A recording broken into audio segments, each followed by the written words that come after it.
So I picked the topic, the future of cryptocurrencies, because that was generic enough that I could pretty much stick anything I wanted under that topic. But don't worry, I got some good stuff.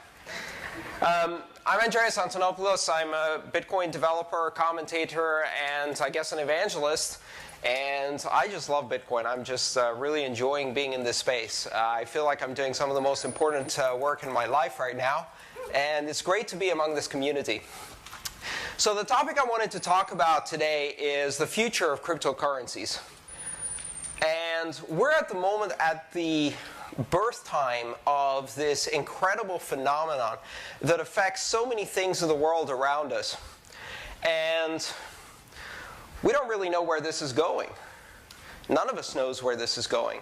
In fact, it's rather amusing to be having discussions with economists who claim to know exactly where this is going, even though they've never seen a cryptocurrency before, because we've never had a cryptocurrency before, that say things with absolute certainty like, Bitcoin's going to zero, even though no currency in the history of mankind has ever gone to zero.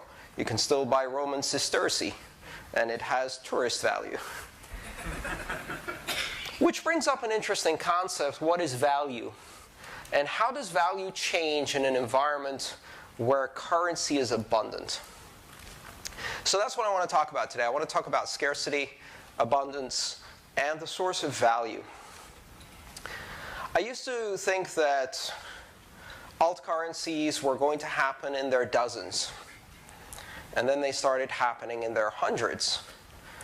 And I used to think that alt currencies somehow threatened Bitcoin a bit, because part of Bitcoin's magic is the ability to create digital scarcity, to create something digital that is rare. And how can it be rare if you can have lots of them? And that kind of confused me, and I wanted to think about that a bit. And I gradually realized that scarcity is what gives the individual currency rarity, but it doesn't have to apply across the entire field of currencies. And so then I started thinking about what is monetary value and how it's derived. Because at some point I realized we're not going to have hundreds of altcoins. We're not going to have thousands of altcoins. We're going to have tens of thousands of altcoins, and then hundreds of thousands of altcoins, and eventually millions of altcoins. At some point, I came across a website where you can choose a name for a new currency. Using a drop-down, you can select the proof-of-work algorithm you want. You can set monetary policy and be Ben Bernanke for a day. And then you can press submit and launch a new cryptocurrency. And it costs a tenth of a Bitcoin to do that. But if it costs a tenth of a Bitcoin today, there's going to be a site that does this for free by the end of the year. And then suddenly I realized that what this means is that before the end of 2014, a 5-year-old in a primary school will launch Joey Coin to compete against Maria Coin, launched by his friend. Frenemy. Friend. Things change very fast in primary school. But here's the thing. If you put young hominids together in a social environment, they invent currencies. They do this all the time, even before cryptocurrencies. If you see a primary school, they trade rubber bands. They trade lollipops. They create currencies of value within this small, isolated society. When the Livestrong rubber bands came out and people started promoting various charities with these rubber bands, they became tradable commodities in primary schools. And primary schools have been doing this for years. Tamagotchi, Pokemon cards, baseball cards, even before that, marbles, and in my father's time, chestnuts. So they could play knockers, which is a weird game that involves banging chestnuts against each other. But here's the point. Currencies emerge when you have the social structure for currencies to emerge. And the reason that currencies emerge in that manner is because currencies are a form of communication. Currency is a language. It is a language that allows people to exchange information about value. Not always monetary value. It's about value of friendship.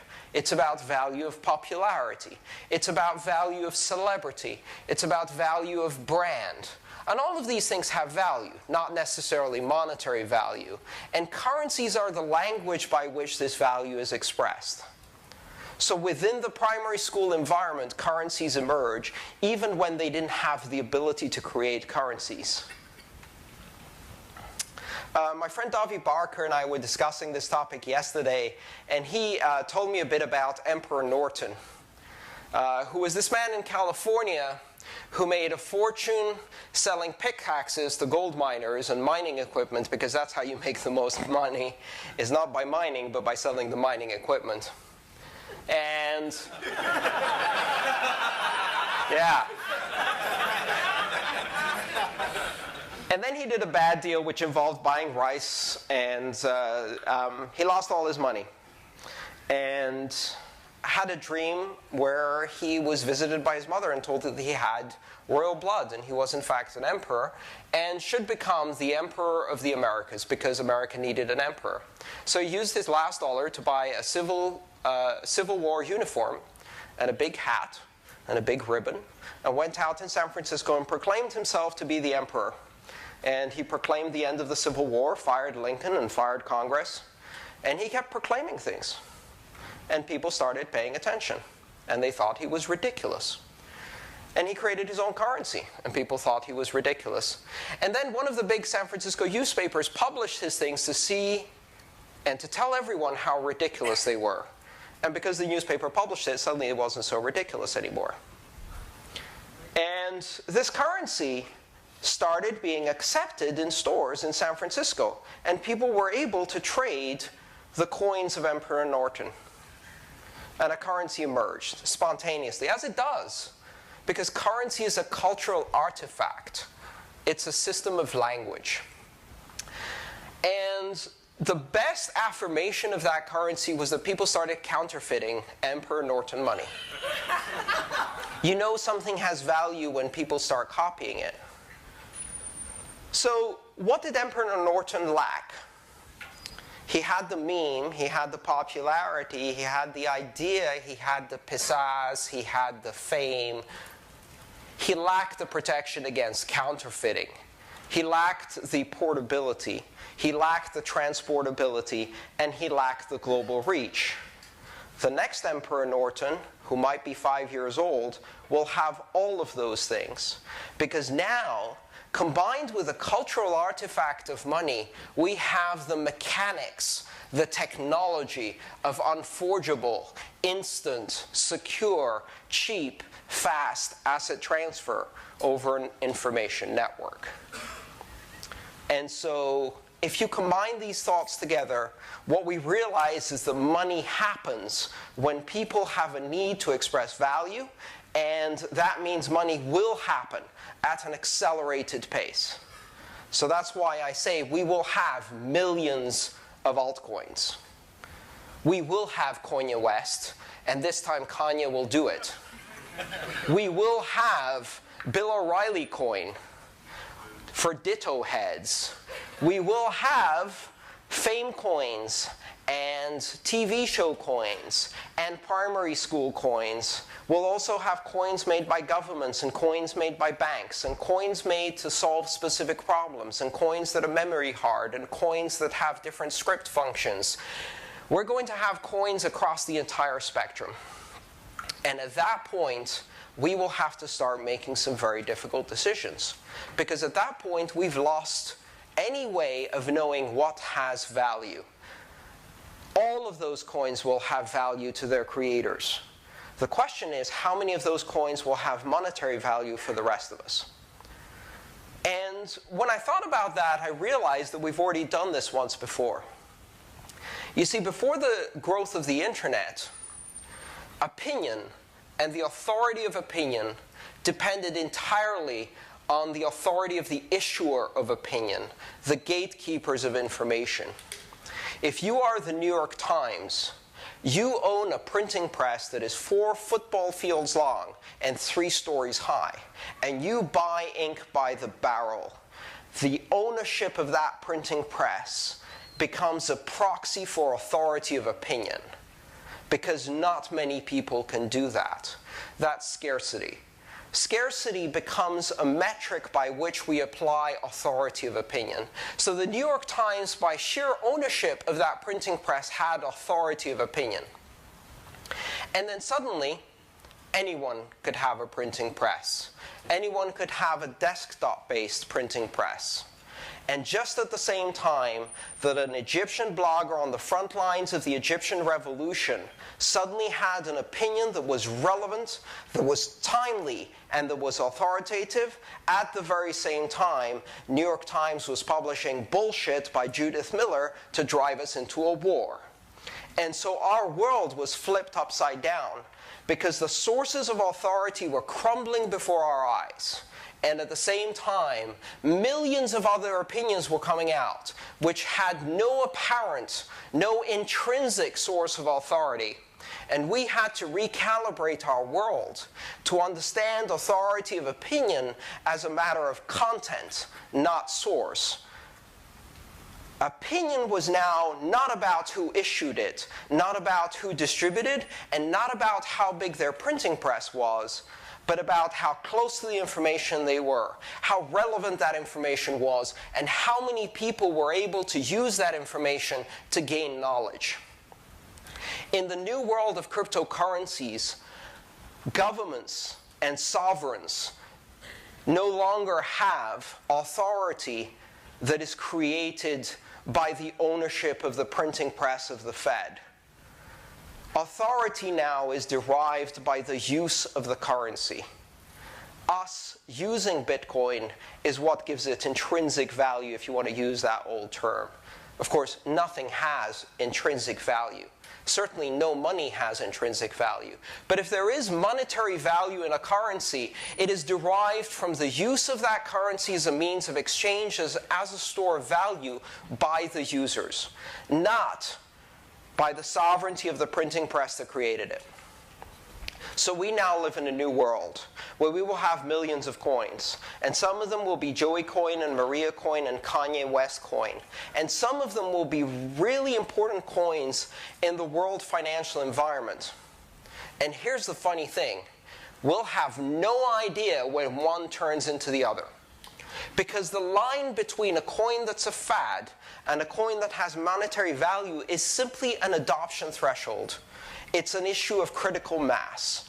At some point, the network effect, the viral adoption patterns of a currency become big enough within a locality that that currency acquires monetary value. And it acquires monetary value because increasingly the majority of the people you interact with speak the language of that currency by exchanging it for other things of value.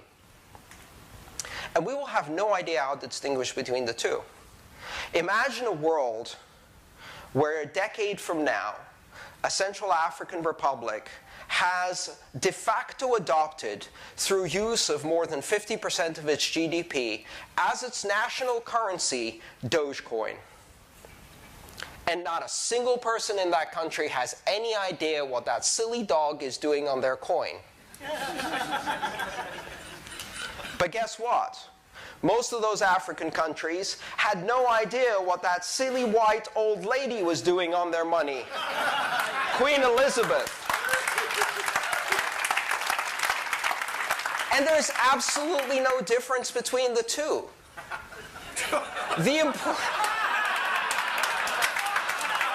In terms of monetary value, the important thing for the user of that currency is, can I take this token of abstract value and get a dozen eggs with it?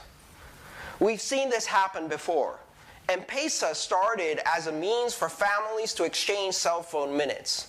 And one day someone went to a store and said, I don't have any money, but I have 2 minutes left on my cell phone. If I give you a minute, can you give me 3 eggs? And a currency was born. And 11 years later, M-Pesa represents 40% of the GDP of Kenya, and it was never designed to be a currency. Currencies are not created from sovereignty. Currencies emerge as a cultural artifact, as a means of conversation, as a language with which we express value to each other. And I'll take it one step further. Now that we have cryptocurrencies, it's not sovereignty that creates currency. It is currency that will create sovereignty. By adopting Bitcoin on the internet, we are for the first time creating the internet sovereign currency. The purchasing power of Bitcoin at internet scale creates sovereignty for the internet. It creates an international, transnational, financial mega power. And we're building that right now. And we don't know if it's going to be Bitcoin or Dogecoin or any of the other coins, but it doesn't really matter. Because monetary value is not created at issuance anymore. It's created over time through adoption. So that's the story I wanted to tell you today about how value, it derives coin, which derives sovereignty. And that's all I had to say on the topic. I'd love to take some questions. Thank you.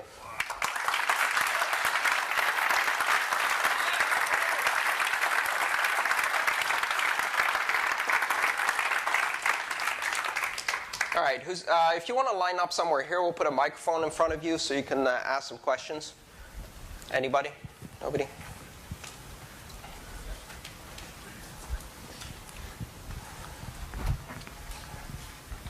Here you go. Pass it to the next person when you're done. Thanks.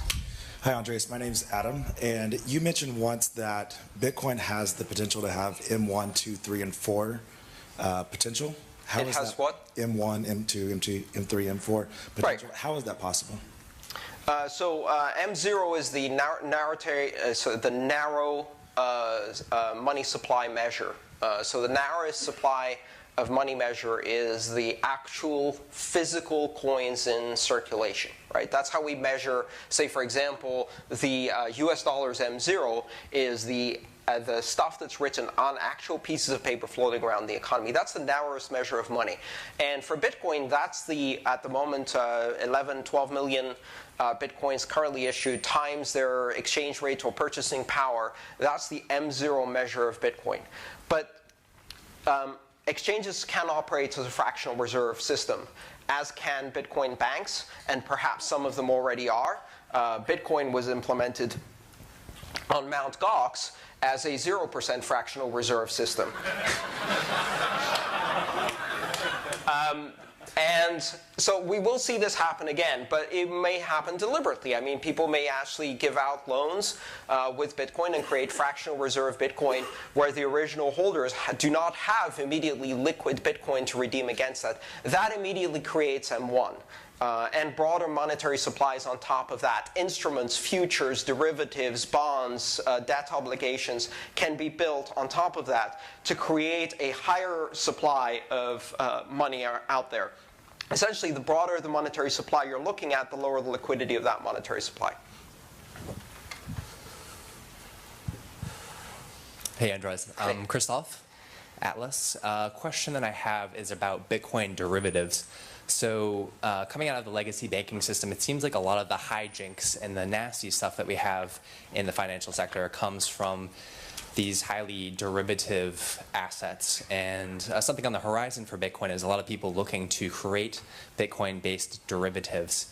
And I know that a number of people have fears about this, that somehow that the stuff that goes wrong with US dollar and other fiat currency-based derivatives are going to come to haunt US or the Bitcoin, or that somehow these derivatives will allow governments to manipulate the price of Bitcoin and metal in it. Do you have any thoughts on that topic? Yeah, I'm not worried about derivatives because there are derivatives and there are derivatives. A lot of what we see seems to be the result of out-of-control derivatives, but it isn't. It's a combination of the result of out-of-control derivatives built on unsound money that has infinite inflation potential through a central bank that can do whatever the hell they want, whenever the hell they want, without seeking the consent of the governed. Keep in mind that derivatives are actually thousands of years old.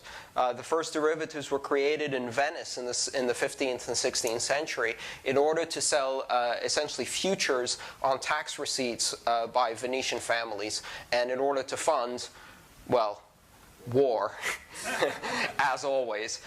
And so derivatives themselves are not bad. In fact, some sorts of derivatives can provide very beneficial results for the economy. For example, at the moment, there's no ability to short Bitcoin.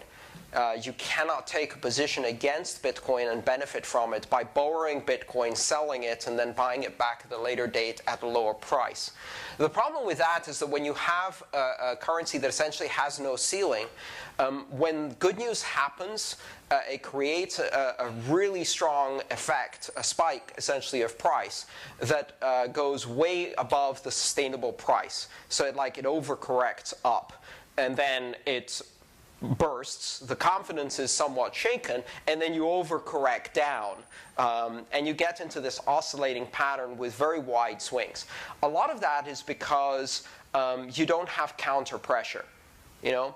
So for example, if I stick a needle in my tricep and anesthetize it, and then I try to pick up a glass of water, I'm going to knock myself out because my bicep isn't designed to work without a counter muscle holding it back on the other side, right? The same thing in financial markets. If you only have up pressure and there's nothing constraining with down pressure, it creates very wild swings. So shorts would be very beneficial.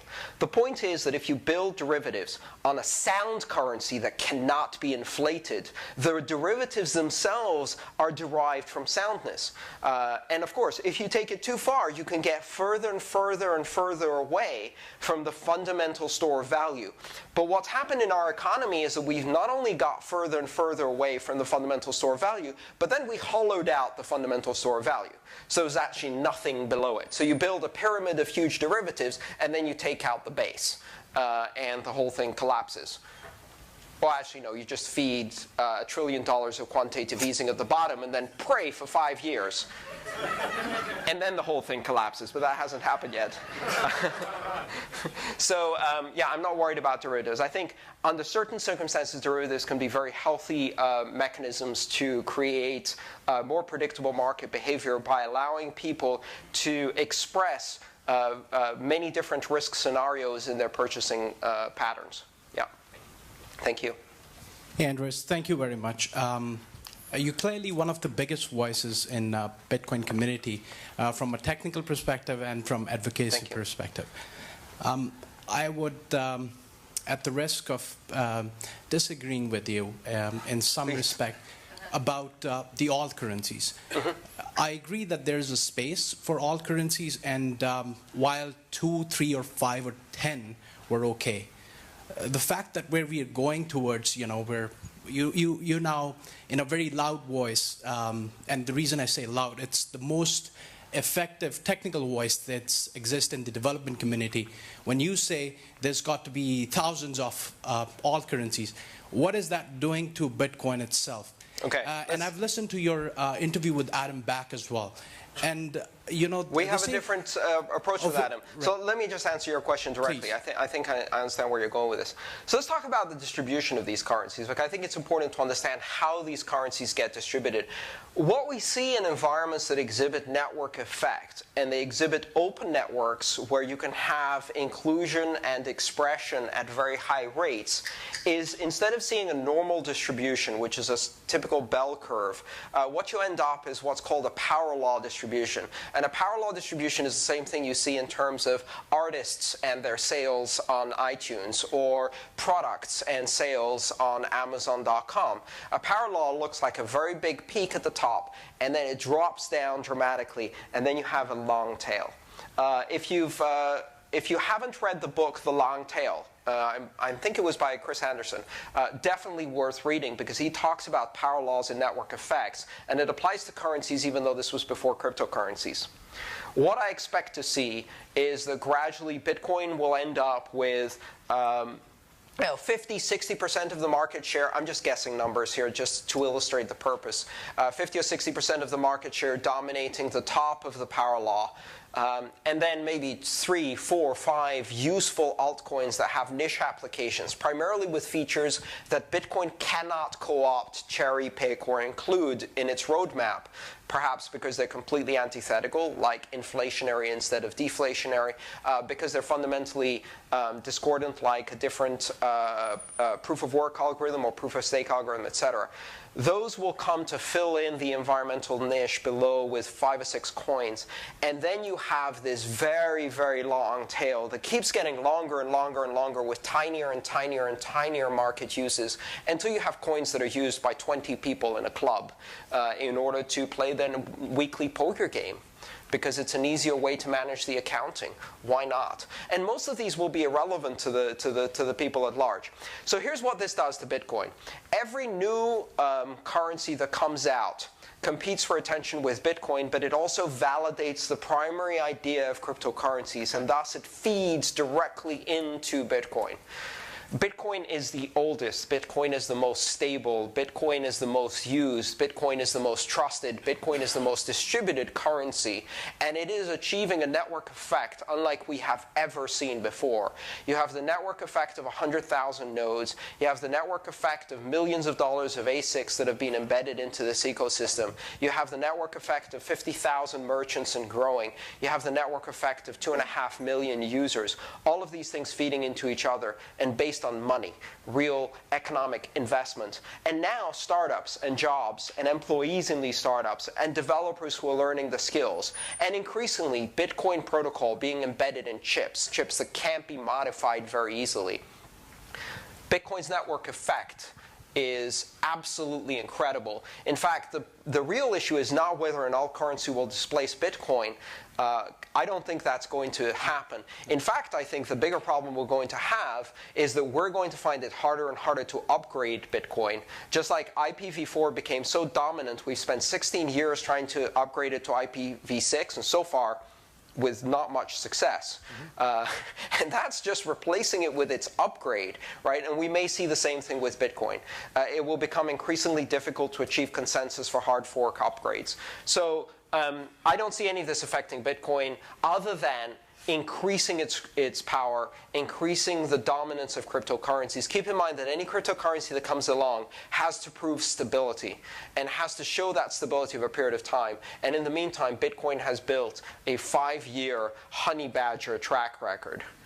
Sure. All right. I don't want to argue on the point, but I'll make a couple of sure, please. rebuttals on this.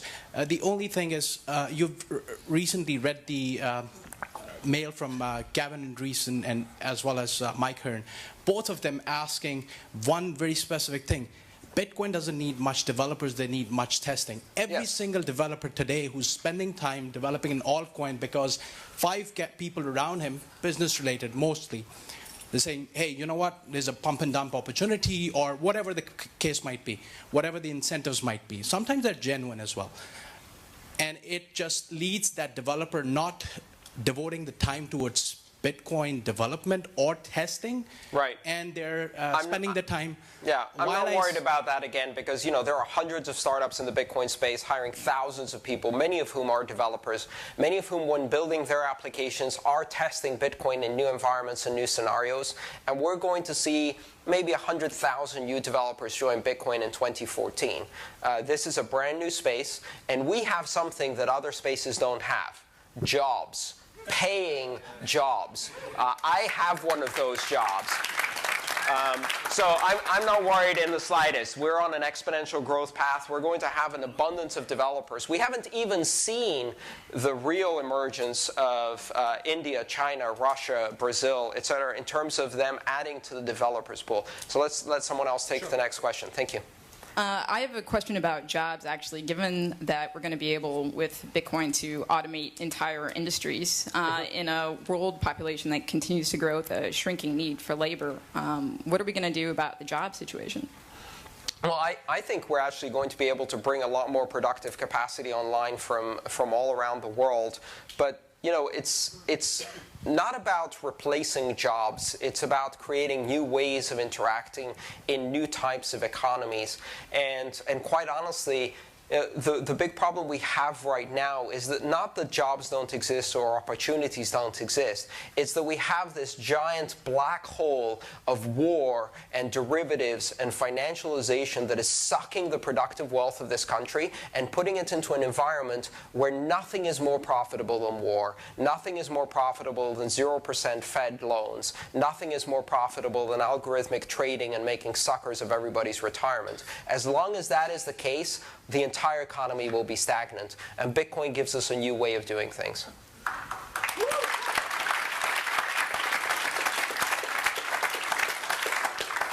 Hi, Andreas. Thank you for being here. My name is Rado, and I have a question for you. Yes. As a person who really wants to have his children and grandchildren living in a world that's entirely voluntary, I would very much like to see Bitcoin play a major role in ending coercive relationships.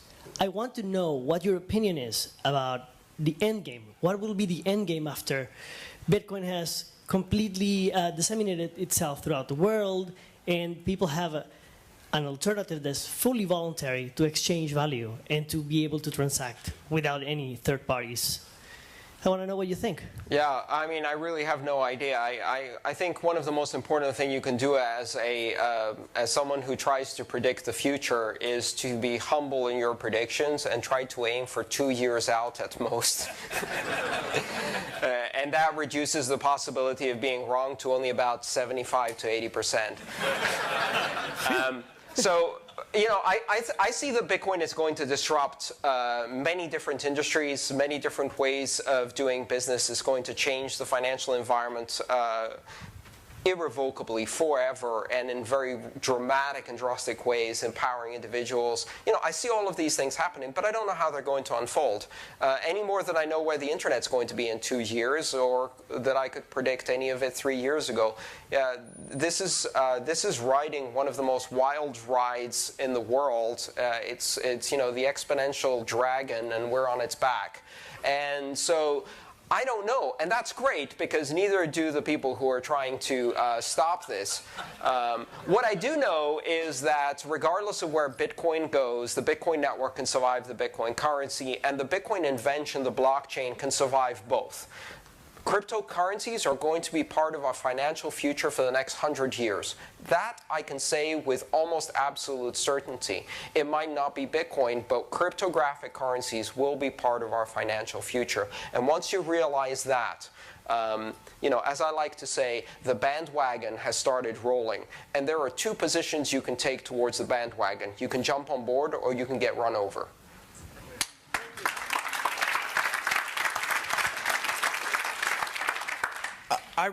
I'm from West Texas, and I work in the oil and gas industry. And, my condolences. I'm sorry? And one of the things that I've read recently is that 80% of the world's mineral rights are owned by governments. Mm-hmm.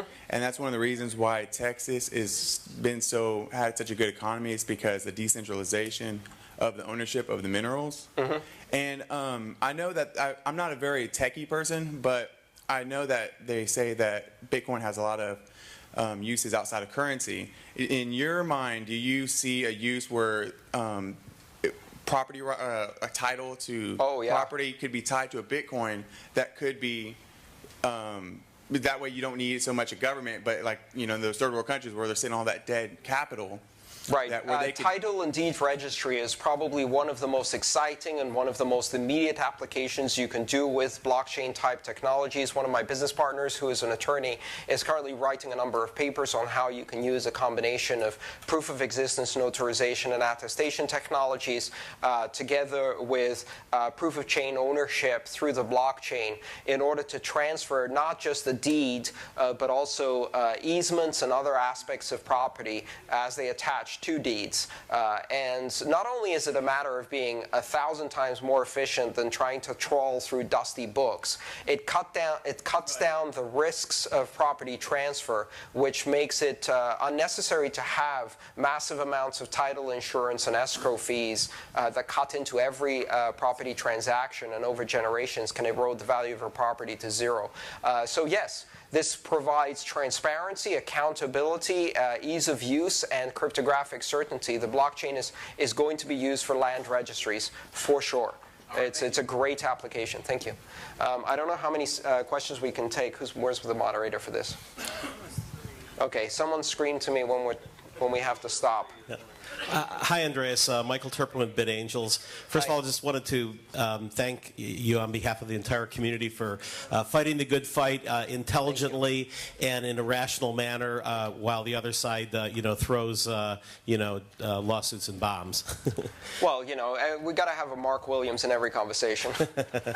And to that effect, I wrote a piece this week that was picked up on CNN Money, calling for a state to sort of take the lead, either Nevada or maybe Texas, to basically say, instead of making new regulations, let's go and make a Bitcoin and CryptoCoin sort of special SEZ, like a special economic zone. It was heartening to see that RoboCoin now has 4 devices that are opening up this week, and I guess we'll see if everybody gets arrested next week. So. Yeah.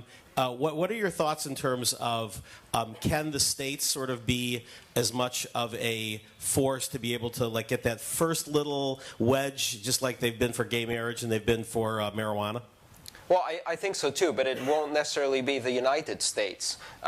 Keep in mind, Bitcoin is a transnational currency, and a lot of the innovation we're going to see is in the parts of the world where the need is greatest. And you're going to see that not just a move from states, but also a move from citizens of these states. So there's 2 distinctions I want to make. The first one is, what do state regulators and national regulators do? There are plenty of countries in the world that have been doing arbitrage on tax law and investment law and free trade zones and things like that for decades or centuries. And a lot of these very small, very nimble nations where they can get laws passed quickly are moving quickly. Guernsey, Malta, Cyprus, Singapore, Switzerland, Liechtenstein, Barbados, Bermuda, a lot of those places are now moving very rapidly to look at what positioning they can take vis-a-vis cryptocurrencies and to make themselves cryptocurrencies. Sorry? After they every single one of them under pressure signed FATCA yes. to report to the U.S. All the bank accounts. Right, they have to report all of the fiat accounts, which will be less and less relevant over time. And so we will see also innovation within the states. And I think we're going to see some of the states peel away and try to be more friendly to cryptocurrencies. Keep in mind, no one is fighting Bitcoin. There's this, I think, a slight dose of paranoia, but for the most part, most of the moneyed interests really don't understand this. They view us a bit like a lemonade stand that's trying to take on Walmart. It's like, whatever. It's like, and I'm very happy with that. I hope they spend another 3 years thinking of us that way. At the moment, I picture the regulators and state regulators and the big bankers sitting on a beach drinking their Mai Tais, wondering why the surf is receding. And we know why the surf is receding. It's a tsunami coming their way. And they have no idea. They're going to go out and gather pebbles from the beach. So I'm happy to continue having this conversation, but at the end of the day, the real question that is going to face regulators, is going to face states, is going to face nation states, is going to face every single bank and exchange is this. Do we fight this and get disrupted in 10 years? Or do we join this and get disrupted in 5 but get a piece of that pie? And when you have that proposition, we saw exactly what happened in the internet. They fought valiantly for a while, and then one of the herd peels off, and then there's a stampede to see who's going to jump on board. And now every single telecommunications network in the world is running on top of IP instead of trying to ban it. I think very much the same is going to happen with cryptocurrencies. First, they'll try to adapt, then they'll try to co-opt, then they'll adopt, then they'll run their entire operations on top of it eventually. And it's just a matter of who positions themselves to be the next Amazon, the next Google, the next Yahoo, or the next Blockbuster, the next Tower Records, and goes down with the ship. So I'm not too worried, but I think we're going to have a lot of variety. No one's trying to fight us yet. And most bankers and regulators are smart enough to realize the tremendous opportunity for jobs and innovation and growth in this space, and would rather take advantage of that than try to strangle it. The ones that don't will route around. Nima. Did you have any thoughts or predictions on mining centralization in SHA-256 versus cryptocurrencies? Well, I think it's really interesting because mining centralization is seen as this huge problem, but people don't often talk about the opposite problem, which is that if you create a currency that can be mined by small-scale CPUs, then the most efficient way to mine on that currency is to take over all the world's computers and make a giant botnet. So botnet mining becomes a huge problem when you don't have dedicated hardware, or where it doesn't take fairly sophisticated and high-end hardware. So centralization versus decentralization of mining is a matter of balance. And I think we already see a range of solutions in the market that allow us to test out these scenarios. And quite honestly, the way these coins are fungible, if one of these scenarios starts going bad, then we can switch to other currencies quite easily. Keep in mind also that miners are increasingly not the only mechanism for consensus within Bitcoin. They used to be the predominant mechanism for consensus. Right now, if the miners decide to fork and go in one direction, and blockchain, Coinbase, Bitstamp, and BitPay stay behind, and every single one of the users say, screw that, we're not coming with you, then they're mining blocks without transactions in them. And which blockchain is the real one then? The one where we're spending our money is the real one. So there are already 5 constituencies within the consensus mechanism. There's miners, there's merchants, there's web wallets, there's exchanges and banks, and finally there's the end users and the wallets they choose to use. And consensus now depends on all 5 parties achieving consensus. So rather than having consensus hijacked, I think very soon, probably within 2 years, we're going to face the exact opposite problem, which is that at least in Bitcoin, where this will be very strong and high-level requirement consensus, petahashes, yottahashes, whatever, and millions, tens of millions, hundreds of millions of users, wallets, etc., it will be almost impossible to achieve global consensus for any hard fork, let alone one that offends the interests of one of those parties. I'm not worried about centralization. Miners will be able to use centralization to gain the mining reward. They will no longer be able to use it to game the system. Thank you.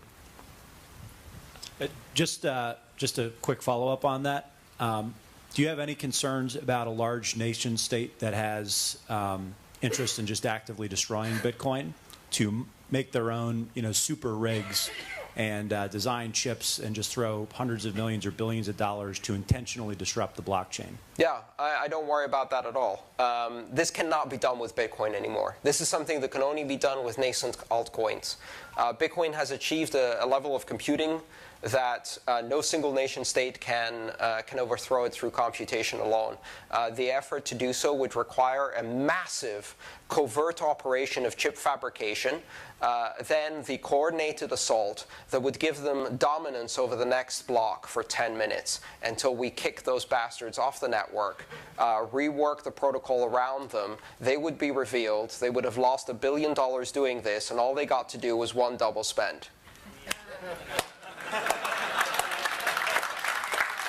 Now, here's the thing. Long before we get to that point, they figure out that if they just let this stuff run, they can actually get some Bitcoin as a reward, because the incentive structure actually works. And so I'm not worried about that. This is the kind of heavy-handed action that can drive conspiracy theory, but is really only applicable on a small scale for a small altcoin. Governments aren't good at doing massive conspiracy. They're good at doing small conspiracy. But massive conspiracy like that doesn't go unnoticed. And a lot of people are watching the blockchain. And as I said before, what are they going to do?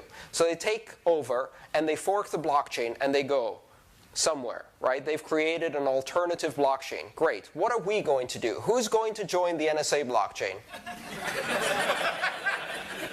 Anybody want to jump on FedCoin? So we're all going to stay on the old fork. Difficulty will go down. It will get more profitable for the miners who stayed behind, and we'll carry on with our coin, and they can go mine whatever the hell they want on their alternative blockchain. They achieved nothing.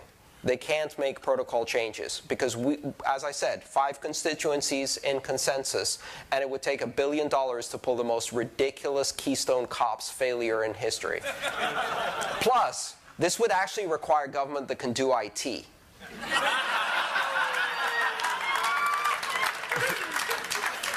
You think they can organize a massive mining rig? Go check out healthcare.gov. All right, let me take another question here. Well, just one quick follow-up. It would require changes to the protocol, as you mentioned, SWIFT changes in the event of a double spend by a nation like that. Are you concerned with the lack of investment in the core dev team right now? No, not at all, because there is no core dev team. This is a big misunderstanding, is that people say, who are the core devs? The core devs are the people who are developers and write stuff for core. If you are a developer and you write stuff that goes into the core Bitcoin D, you are a core dev. There is no ceremony where Gavin Andreessen comes out, pulls out his sword, and says, by the power invested in me by Satoshi Nakamoto, I name thee core dev. That's not how it works. This is an open source project. Anyone can contribute code. And if the need arises and we need a really rapid patch, I'm going to be writing code. Who else in this room is going to be writing code for Bitcoin D to save Bitcoin D from the banks? There you go. We're all core devs. No worries. Thank you, Andreas. I'm Morpheus, and my question is with tinkering with Bitcoin as we go further and further into the future, it's possible to do things that are going, like our government. We started off with a pretty good idea, and now we're heading into the police state. Over the course of time, making these little tweaks that create problems that make it people not want to use Bitcoin.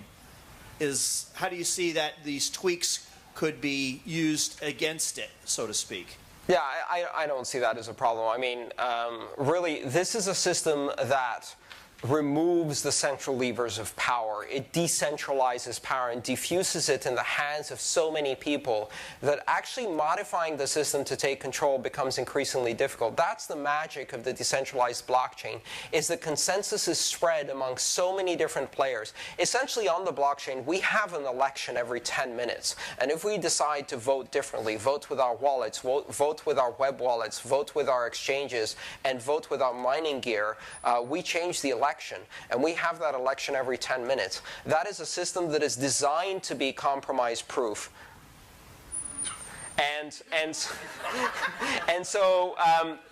And so it becomes increasingly difficult to violate the integrity of that system. The bigger Bitcoin gets, the more people adopt it. You know, I don't see adoption slowing down. I see adoption accelerating.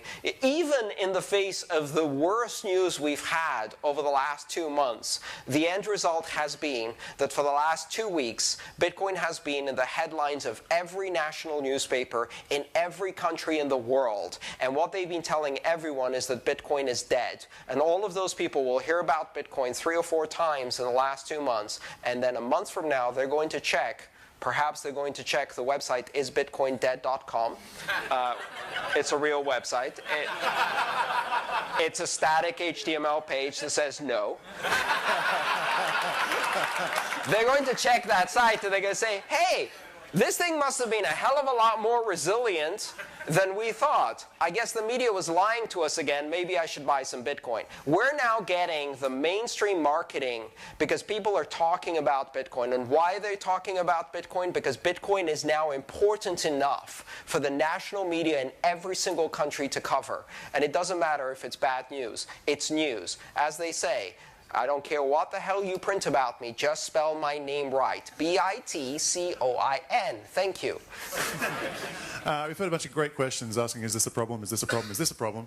What do you think the biggest threat to the blockchain ecosystem is?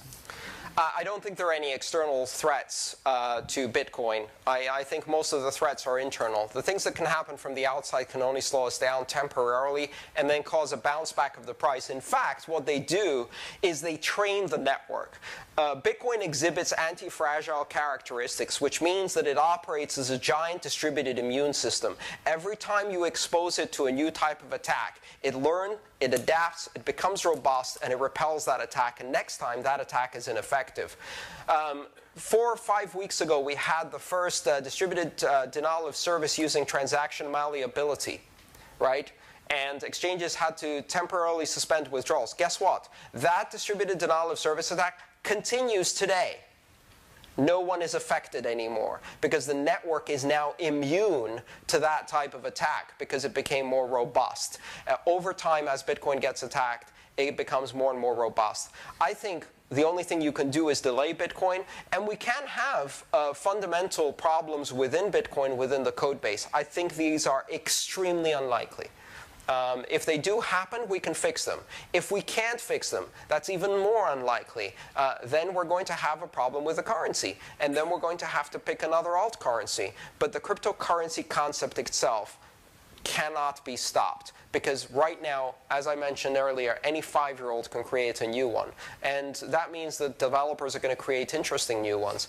I actually think Bitcoin is not going anywhere. I think it just keeps getting stronger and stronger over time, and then becomes the reserve currency for all of the other altcoins, and eventually provides reserve status by feeding value into other currencies. So, you know, I cannot see a scenario under which it goes down. And I'll give you a similar example.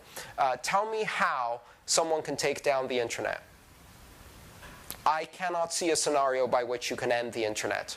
And so, since I cannot see a scenario, and I'm not talking about a global EMP because at that point we're all growing parsnips, but that doesn't take down the internet. That takes down human civilization, 2 different things.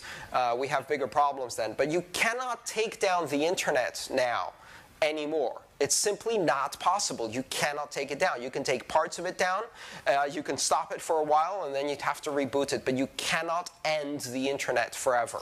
That cannot happen. I feel exactly the same way about Bitcoin. And if you understand why you can't take down the internet, that's why you can't take down Bitcoin. Because Bitcoin is the internet. It's the internet of money. I think I need to end my talk. I don't know how much time we have for this. Yeah. There are other sessions. Thank you so much. Appreciate your time.